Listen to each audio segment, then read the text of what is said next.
It is a beautiful night here in Guatemala City. Ooh, the biker almost hit us. When I was doing research about coming to Guatemala City, all I could see was it's dangerous, skip it, go straight to Antigua, but Guatemala City is divided into zones. way back when there was a dictator here in Guatemala. When you think about Guatemala City, many folks don't really think fine dining. We are at being 31st in the top 50 restaurants in Latin America. Wow.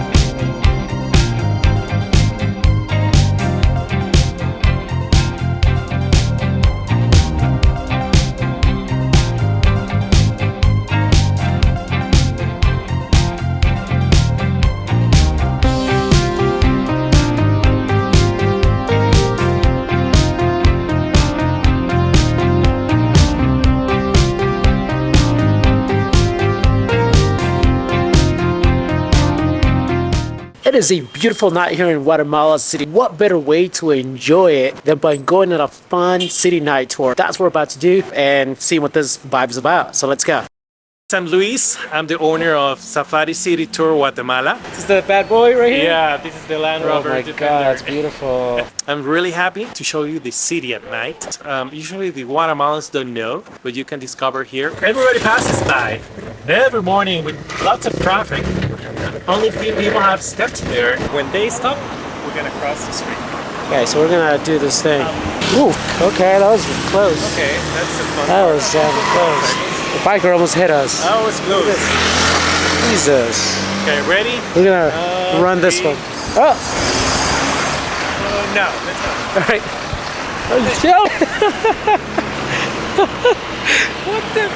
wow, well that was a thrilling experience. First time that happened.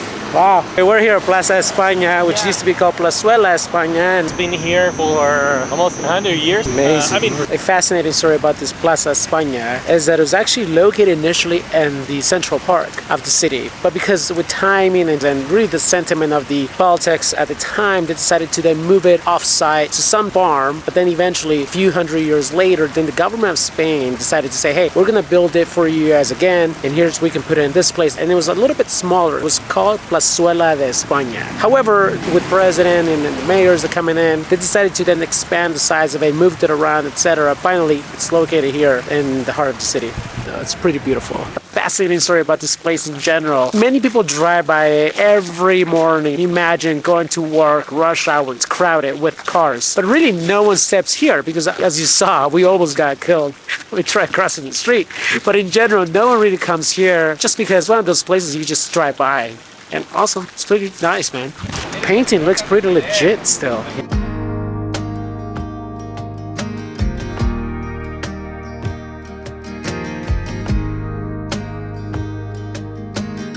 Guatemala City is divided into zones, and one of the interesting things is we have really good address system. We have avenues and streets. Then you will find numbers on the buildings. Let's say it's like 751 7th Street, 51 meters from the corner. It's different from other countries where you have to learn the names of the streets and nobody knows. And then you have to be like, oh, it's by that rock and the other tree, etc. They do that in El Salvador. What's your address? And they said, where Doña Conchita store was 30 years ago, store is no longer open. Really rich story that changes and moves through time. Yeah, I don't think you can capture Conchita's store on Google Maps.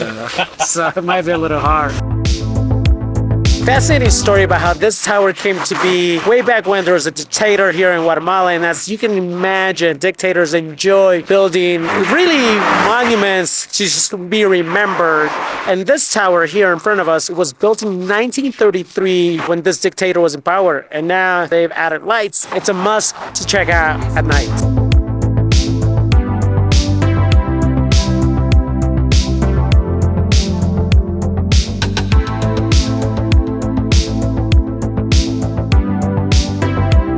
When I was doing research about coming to Guatemala City, all I could see was it's dangerous, skip it, go straight to Antigua. But you tell me, I would have missed out on this beauty that this city has to offer, from the lights, from the energy, the vibrance of it. And the people are extremely warm, but overall, just what an underrated city this is. I mean, look at the magic it's been happening, transformation. It's truly a metropolis. I'm excited to continue exploring this, and we just got here.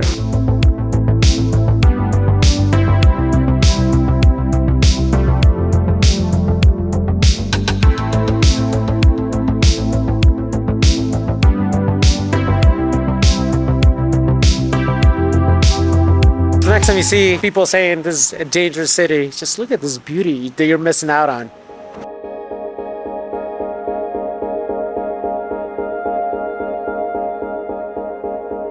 Wow, just wow.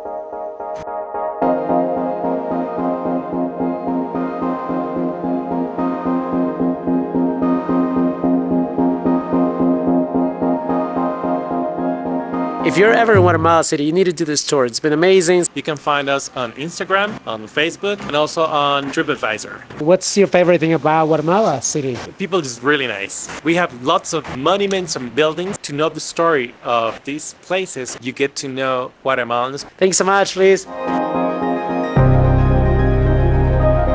We are at being 31st in the top 50 restaurants in Latin America. So let's see what this vibe is all about.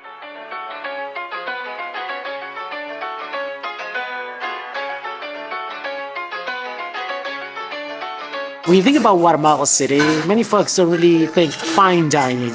But let me tell you, we're here at Sublime for dinner. This place has multiple restaurants that are in the top 50 Latin American restaurants. If you are here in Guatemala just for one night and you want to learn something from Guatemala, I suggest you to taste the tasty menu. In our set menu, we have 12 steps. This is gastronomic tour of Guatemala. What we do, we will bring it to the table, the dish, and then we're going to explain it from where and the ingredients. It's about $85 for the food tasting menu, and if you want to add on top of that wine pairing, it's an extra $40. We base it with cacao, ayote, and rice. It was one of the most important drink from the Maya, for the ceremonial drink. The name of the drink is tiste. The Maya having an intimate relationship with the cacao. So we're going to be having some tiste, and we're going to be pouring into the sparkling wine. Check this out.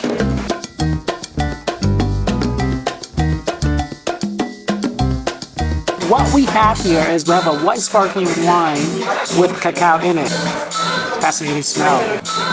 Wow, that is amazing. I'm only drinking white wine like this now. This is amazing. There's no cacao in my sparkling wine. I just don't want it. Cheers.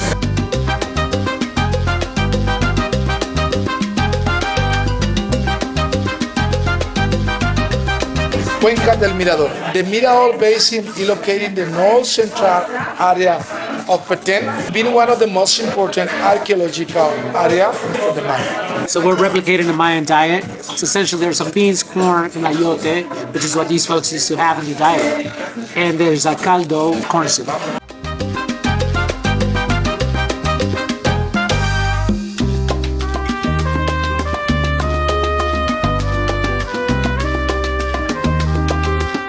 These are all appetizers. I thought we were already in the dessert section.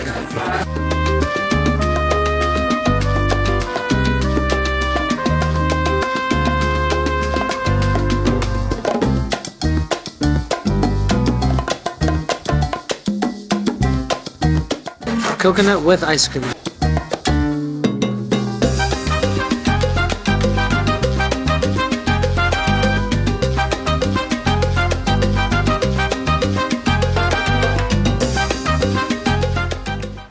And with that in mind, this amazing dinner has come to a close, and my overall experience in Guatemala City, I gotta say, it was amazing. It was a great, beautiful surprise to explore everything from fine dining to the different neighborhoods out here. I almost skipped the city, and I'm so grateful I did not. If you ever get a chance to come out to Guatemala City, make sure you make a stop. And if you liked any of this content, don't forget to give it a like and subscribe. Catch us in the next video as we head over to Antigua, Guatemala.